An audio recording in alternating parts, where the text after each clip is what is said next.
Il souffre de deux choses, le Bnei Akiva. Il souffre d'abord de son succès, puisque vous le savez, Daniel, le Bnei Akiva, il a eu pour mission pendant des années, des générations, d'envoyer ses cadres en Israël. Il l'a fait avec un grand succès. Ce qui fait que chaque génération devient un nouveau défi pour renouveler complètement les têtes du Bnei Akiva. Deuxièmement, il souffre effectivement du problème sociétal dans lequel on est, de la défection, de...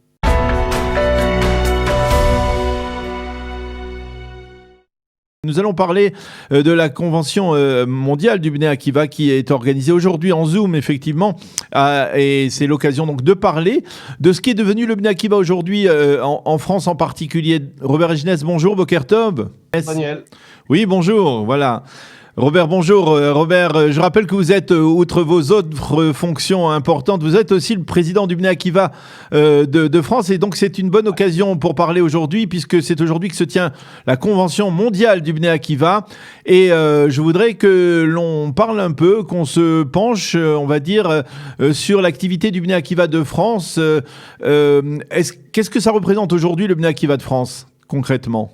Alors, le Bnei Akiva de France, il est actuellement en redéploiement, en renaissance. J'ai eu le mérite, l'honneur de succéder à mon ami Michel Gurfinkel à la présidence du Bnei Akiva en janvier 2019.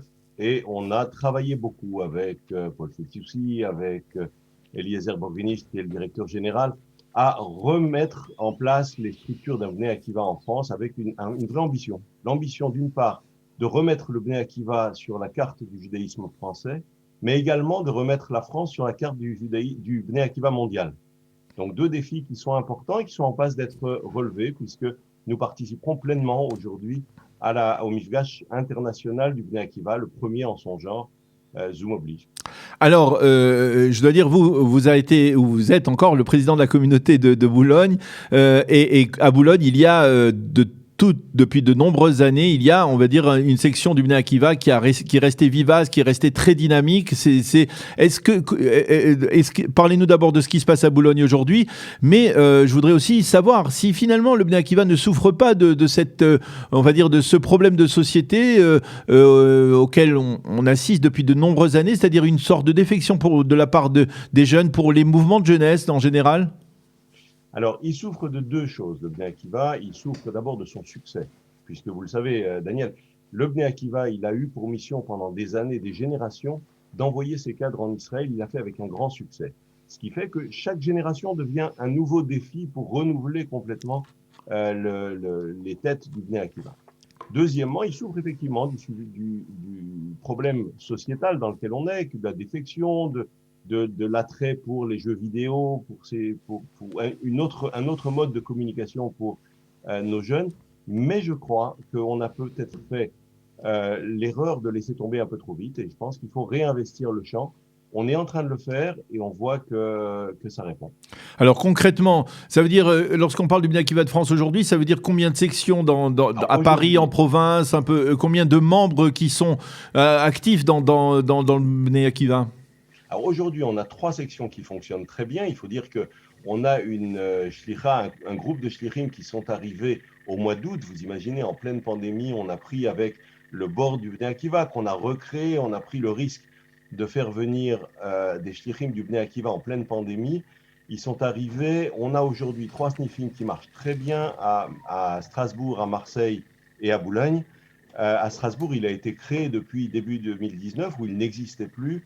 Et il nous donne beaucoup d'espoir. Le rôle des shlichim, c'est effectivement de redéployer sur le territoire national, dans tous les endroits où c'est possible, de nouvelles sections du Bnei Akiva. On est en train de s'y atteler. Et là aussi, on a des échos très positifs. Et je pense que très rapidement, on sera à nouveau vraiment présent sur la carte de France.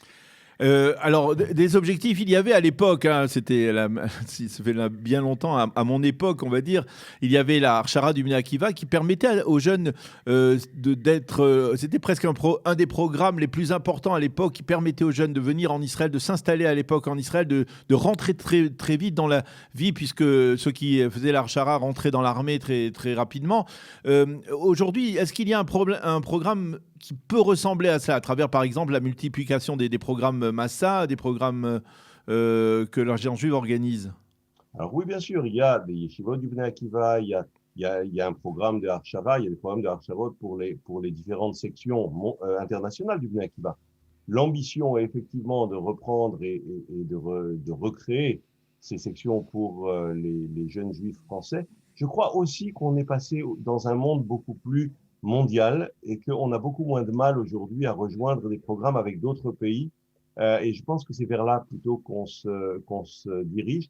Le Bnei Akiva mondial a fait un travail extraordinaire et va bientôt inaugurer 2 bâtiments nouveaux.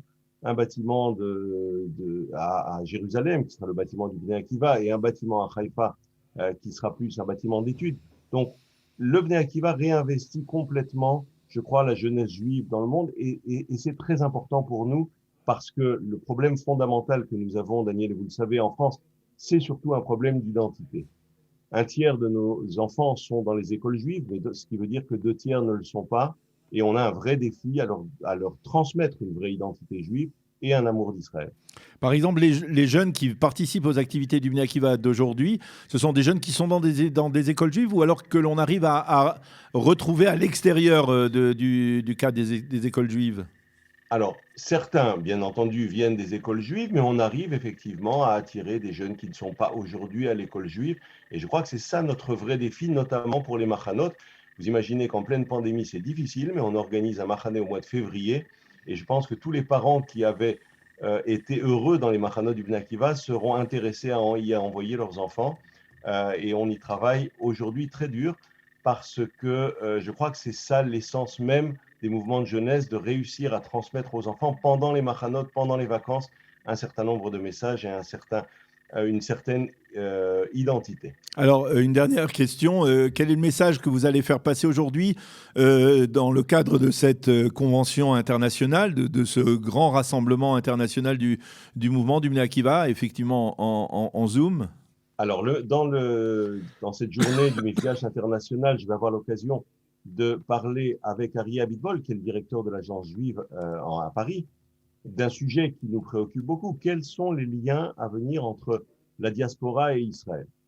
Et là, je crois qu'on a vraiment à travailler, qu'on a vraiment à réfléchir, parce que nous, quoi qu'il arrive dans l'avenir, et effectivement, le Bnei Akiva, vous le savez, est un mouvement sioniste qui favorise l'Aliyah, mais néanmoins, on sait qu'aujourd'hui, une grande majorité des Juifs restent en France et que nous avons l'obligation de leur transmettre une identité juive et que Israël doit nous aider. On a changé de paradigme, c'est ce dont on va parler avec Arié, on a changé de paradigme et donc les liens entre la diaspora et Israël sont différents. Il faut aujourd'hui qu'on ait absolument un soutien fort de la part d'Israël pour garder l'identité de nos jeunes, pour favoriser l'Aliyah des années à venir. Vous avez le sentiment que les Israéliens sont comprennent cette difficulté aujourd'hui?